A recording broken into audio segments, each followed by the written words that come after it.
Shalom, selamat malam saudara-saudara yang Tuhan kasihi. Pada malam hari ini kita akan belajar firman Tuhan. Namun sebelum kita memulai renungan malam ini, mari terlebih dahulu kita berdoa. Bapa yang baik, Bapa pengasih di dalam kerajaan sorga. Pada malam ini kami rindu mendengarkan firman-Mu Tuhan. Biarlah kiranya firman ini bisa menjadi berkat untuk kami yang mendengarkan. Berkati kami dalam malam istirahat kami hari ini, kiranya Tuhan Yesus beserta dengan kami.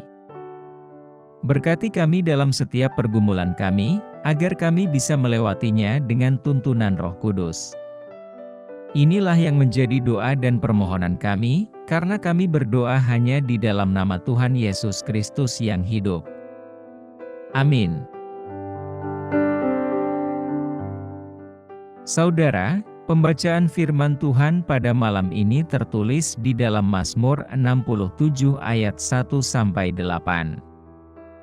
Demikian firman Tuhan. Untuk pemimpin biduan. Dengan permainan kecapi, mazmur, nyanyian. Kiranya Allah mengasihani kita dan memberkati kita, kiranya Ia menyinari kita dengan wajah-Nya, Selah. Supaya jalan-Mu dikenal di bumi, dan keselamatan-Mu di antara segala bangsa. Kiranya bangsa-bangsa bersyukur kepadamu, ya Allah, kiranya bangsa-bangsa semuanya bersyukur kepadamu. Kiranya suku-suku bangsa bersukacita dan bersorak-sorai, sebab Engkau memerintah bangsa-bangsa dengan adil, dan menuntun suku-suku bangsa di atas bumi. Selah. Kiranya bangsa-bangsa bersyukur kepadamu, ya Allah, kiranya bangsa-bangsa semuanya bersyukur kepadamu. Tanah telah memberi hasilnya, Allah, Allah kita, memberkati kita. Allah memberkati kita, kiranya segala ujung bumi takut akan Dia. Saudara yang terkasih, pada umumnya semua orang menghendaki hidupnya diberkati oleh Tuhan. Hal ini bisa dilihat dan didengar dari doa-doa yang dinaikkan kepada Tuhan oleh setiap orang Kristen. Contoh doanya seperti ini. Tuhan berkati rumah tanggaku, berkati keluarga, berkati pekerjaanku, berkati usahaku, berkati pelayananku dan seterusnya. Doa semacam itu memang tidak salah. Tetapi, bila diperhatikan secara seksama, maka doa-doa tentang berkat itu hanya ditujukan kepada diri kita saja. Ini pemahaman doa tentang berkat yang kurang akurat atau tidak sesuai dengan ajaran firman Tuhan. Berbeda dengan pemazmur. Ia mengetahui bahwa berkat itu bukan hanya untuk dirinya. Pemazmur paham betul mengelola berkat itu dalam hidupnya secara pribadi, dalam hidupnya sebagai keluarga dan dalam hidup sebagai suatu bangsa. Pertanyaan penting yang harus diajukan ialah, pelajaran apa yang hendak disampaikan oleh pemazmur untuk kita ambil bagi kehidupan kita pada masa kini, terkait dengan berkat yang Allah berikan kepada kita. Ada beberapa pelajaran penting yang bisa kita ambil dari pemazmur berdasarkan Mazmur 67 ayat 1-8. Pelajaran yang dimaksud adalah sebagai berikut. Yang pertama, berkat itu sumbernya dari Allah. Dalam Mazmur 67, kita menemukan ada 3 kali diulang oleh pemazmur tentang Allah memberkati kita. Dalam Alkitab ketika sebuah kata diulang-ulang, maka hal itu menunjukkan bahwa ada yang sangat penting untuk diperhatikan. Itu sebabnya, ketika pemazmur berkata Allah memberkati kita, maka hal itu ingin ditegaskan oleh pemazmur. Bahwa Allah itu sumber berkat dalam hidup kita. Sumber berkat itu tidak ada pada yang lain. Kita tidak bisa mengandalkan kekuatan-kekuatan dunia ini untuk memberi berkat kepada kita. Sumber berkat itu bukan ada di tugu-tugu berhala, bukan ada di pusuk buhit, di pohon besar, di Danau Toba dan lain sebagainya. Pemazmur menegaskan bahwa sumber berkat dalam hidup kita hanya satu, yaitu Allah kita. Yang kedua, mintalah berkat itu kepada Allah. Setelah kita mengerti dan memahami bahwa Allah itu sumber berkat bagi hidup kita, maka sudah seharusnya kita meminta berkat dari Allah saja. Pemazmur menegaskan, kiranya Allah mengasihani kita dan memberkati kita, kiranya Ia menyinari kita dengan wajah-Nya. Mazmur 67 ayat 2. Bagian firman Tuhan itu jelas bahwa pemazmur meminta berkat kepada Allah bagi hidupnya karena dia tahu bahwa Allah itu sumber berkat. Oleh karena itu, menjadi salah kalau kita sudah tahu bahwa Allah itu sumber berkat, sumber pertolongan, dan sumber kasih, tetapi kita mengabaikan Dia, lalu meminta berkat kepada roh-roh leluhur, roh-roh orang mati, dan kepada kekuatan dunia ini. Perbuatan tersebut dalam pandangan Allah merupakan perbuatan dosa.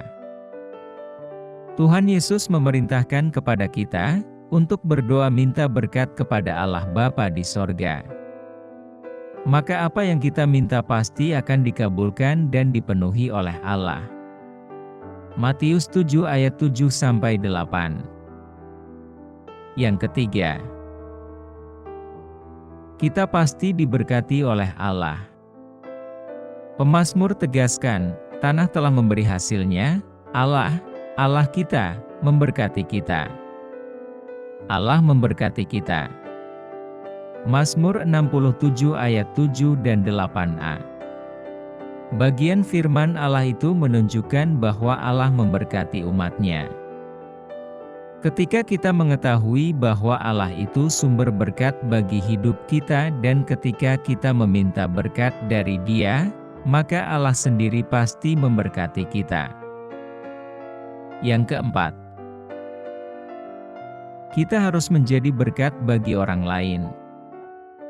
Pemazmur dalam ayat 3-6 menegaskan bahwa ketika mereka diberkati oleh Allah, maka mereka tidak menikmati berkat itu hanya untuk diri mereka saja, melainkan mereka membagi berkat itu kepada orang lain, kepada suku lain dan kepada bangsa-bangsa lain.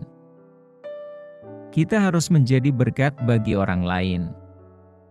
Kita harus membagi berkat rohani, keselamatan di dalam Yesus Kristus kepada orang lain. Lalu kita juga harus menjadi saluran berkat materi bagi orang lain. Inilah yang Allah kehendaki dari hidup kita sebagai umat-Nya. Jadi, kita tidak boleh hanya memikirkan diri kita saja. Kita tidak boleh hanya memikirkan keuntungan bagi diri kita saja. Intinya, kita tidak boleh egois dan hidup hanya untuk diri sendiri saja. Kita dipanggil, diselamatkan dan diberkati oleh Allah, supaya kita juga bisa menjadi berkat bagi sesama kita, sesuai dengan kemampuan yang Allah berikan di dalam hidup kita. Amin.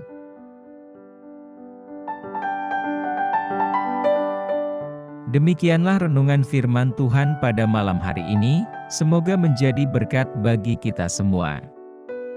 Dan sebelum kita beristirahat malam ini, mari kita berdoa. Bapa kami yang di surga, Bapa yang kami panggil dalam nama Tuhan Yesus Kristus, kami bersyukur Tuhan atas pertolongan-Mu, penyertaan-Mu, dan atas berkat-Mu dalam hidup kami.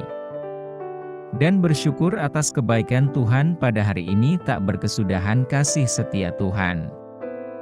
Tak habis-habisnya rahmat-Mu selalu baru tiap hari, besar kesetiaan-Mu Tuhan dalam hidup kami. Terima kasih buat firman-Mu pada hari ini.